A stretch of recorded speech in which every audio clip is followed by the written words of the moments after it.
लालच का फल। एक समय की बात है, किसी गांव में एक ब्राह्मण अपने परिवार के साथ रहता था।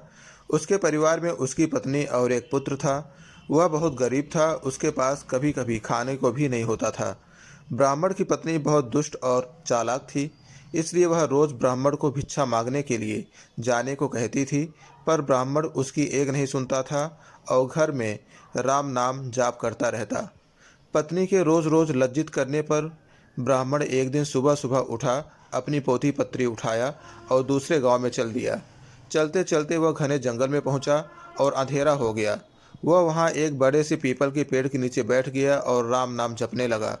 सुबह होने पर जब उठा तो पास के सरोवर पर स्नान करके वह आगे चला और दूसरे गांव में पहुंचा। गांव वाले उससे न तो कोई कथा सुनना चाहते थे और न ही कोई उसे भिक्षा दे रहे थे। वह ब्राह्मण दुखी होकर घूम फिर उसी पीपल के पेड़ के नीचे आकर बैठ गया। वह पीपल का पेड़ बहुत विशाल था। उस पेड़ की जड़ में एक विशाल काला सांप रहता था। उस ब्राह्मण ने सोचा कि मेरी कथा तो कोई नहीं सुनता, यह कथा मैं पीपल के पेड़ को ही सुना देता हूँ, और अपनी कथा सुनाने लगा।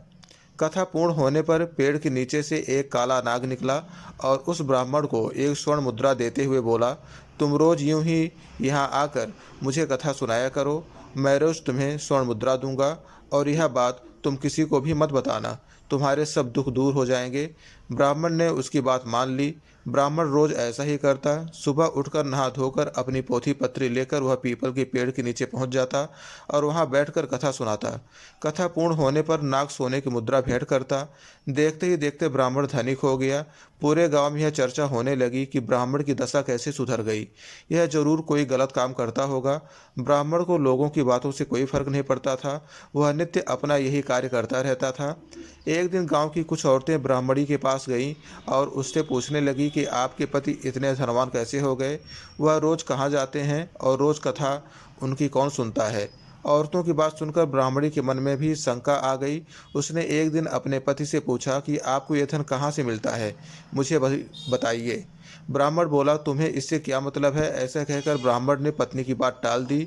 कुछ दिनों तक उसे टालता रहा, पर एक दिन ब्राह्मणी ने ब्राह्मण को मजबूर कर दिया। मजबूर होकर उसने अपनी पत्नी को नाग की सारी बात बता दी, जिस वजह से उसकी पत्नी के मन में लालच आ गया और ब्राह्मण के खाने में नशे की दवा मिलाकर उसे खिला दिया और अपने बेटे से बोली, बेटा उस पीपल के पेड़ पर जाओ और नाग को मारकर सारी संपत्ति ले आओ। ब्राह्मण का लड़का अपने पिता का पोथी लेकर वहां गया और पीपल के पेड़ के आगे बैठकर कथा सुनाने लगा। कथा पूरी होने पर वह नाग बाहर आया और उसको स्वर्ण मुद्रा देने लगा। तभी ब्राह्मण के बेटे ने कुल्हाड़ी से नाग पर वार कर दिया, जिससे नाग की पूंछ कट गई और नाग भी पलटकर लड़के के पैर में डस लिया, जिससे लड़के की मौत हो गई।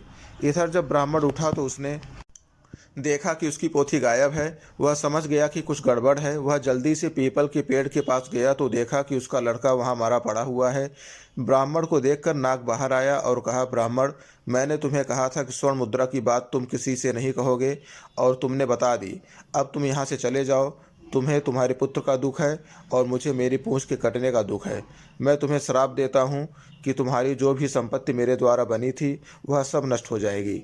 ब्राह्मण नाग देवता के मुख से यह सुनकर सर पीटता रह गया और रोता बिलखता अपने पुत्र का शव लेकर वहां से चला गया।